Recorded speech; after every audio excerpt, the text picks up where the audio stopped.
guys from? Milwaukee. Oh, okay, great. Milwaukee? Everywhere. Perfect. All over the place. San Diego. I've been there before. Yes. Nowhere special. Nice. Oh, this is easily identifiable. I was going to say I'm James Wan, but you guys all I have know. this, I was going to say I'm Peter Lenkov, but you guys have your cheat sheet. All right, I want to see. I'm the guy. Oh, Danielle is here. All the greats. Okay, good. All right. What are we talking about, guys? MacGyver, what, for you being a director for films and producing, what transitioned from MacGyver?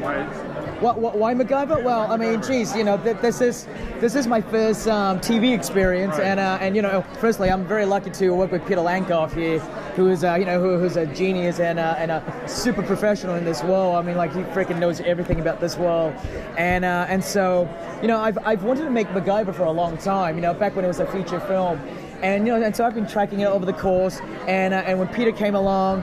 And basically just injected the series with new life, right? I got super excited, and I came back and I said, you know what? I can see myself doing the MacGyver pilot as my first foray into television. And listen, it's the TV world is crazy. It's insane, but it's also really fun. Yeah, it's really fun. You know, like you sort of like you just barrel through it. You make things up along the way, not quite unlike MacGyver. So you can say I'm MacGyvering my way through TV for the first time. Can you talk a little bit about the decision to make the character younger? A little bit younger guy, and well, you know, I think really it was casting. It was, you know, we weren't really looking specifically for an age. It was just really the character. And Lucas is really the perfect MacGyver. And when you see him on screen, you'll see why. But it really was that. It was not anything specific looking for an age range. It was really finding the best actor, and we casted it. It just so happens that he's 25 years old. But when you see him on screen, you're going to believe that he's MacGyver.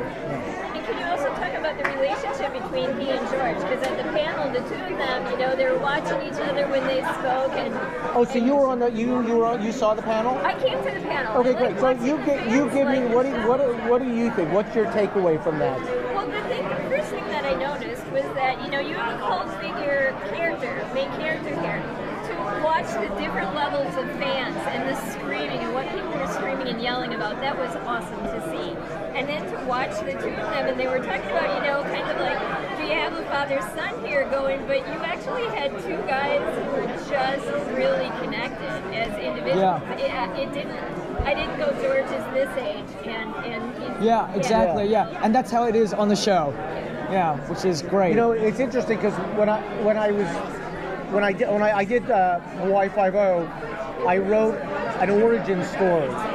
So I wrote an origin story, and with MacGyver, I didn't want to write an origin story. I wanted to write I wanted to jump into their world, get a peek into this relationship at a point where MacGyver has a life change.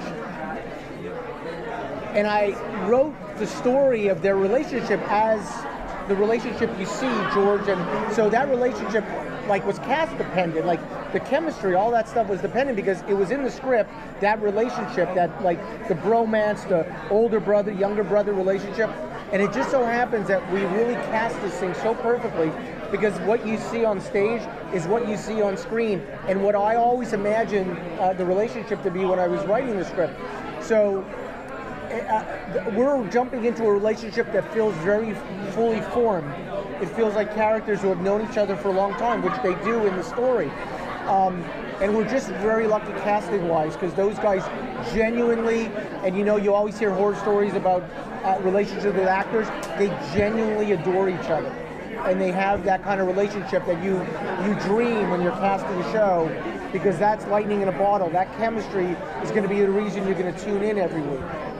What did you think of the clip, by the way? And be completely honest, because we didn't show it to anybody. It's the first time. That's my worst nightmare. Hanging from a plane? Have you ever done it? Happens to her all the time. Was it interesting? Yeah, it was very interesting. Okay. To the part where he lands back down on the ground. We expect maybe Richard Dean Anderson showing up in the show? We hope so. That's our goal. You know, as fans of the original show, you couldn't do this show without his involvement. So that's our goal. That's a big goal of ours. We want to establish it and then, you know, really really convince them to come and join us. So far, what's your favorite sort of like MacGyver thing you guys have done on set or like written into the show? Well, that scene. Well, I think one of the scene that you saw was fun because, again, we're coming out of the gate with people that are going to be very skeptical. We can't recreate the exact same show. We got to keep the soul of that show alive and also introduce it to a brand new audience, so get them to watch also. When you get somebody like James, you can't just write a MacGyver inside a room, taking a watermelon and turning it into like a screwdriver. You got to do something big. The guy directed Fast and Furious 7. People are going to expect that kind of action. So you're going to also expect, because we also want to make it a spectacle. So we're coming out of the gate and, we're trying to do this show almost like every week, very much like 5-0. It's an event, a summer movie every week. It's a popcorn show. It's got a lot of great ingredients. The MacGyverisms are the secret sauce of the show. That's the thing that nobody else has. That I think when you tune into our show, it's again, one of the special ingredients that makes our show special. But in terms of favorites, that's definitely the bigger one, but we have a lot of them. Every episode there's going to be about 8, so that's going to be like picking your favorite child. They're all pretty unique in different ways. Are there going to be some good, strong, like emotional moments? Because like watching Furious 7, by the end, I enjoyed all the action, but I was just in tears.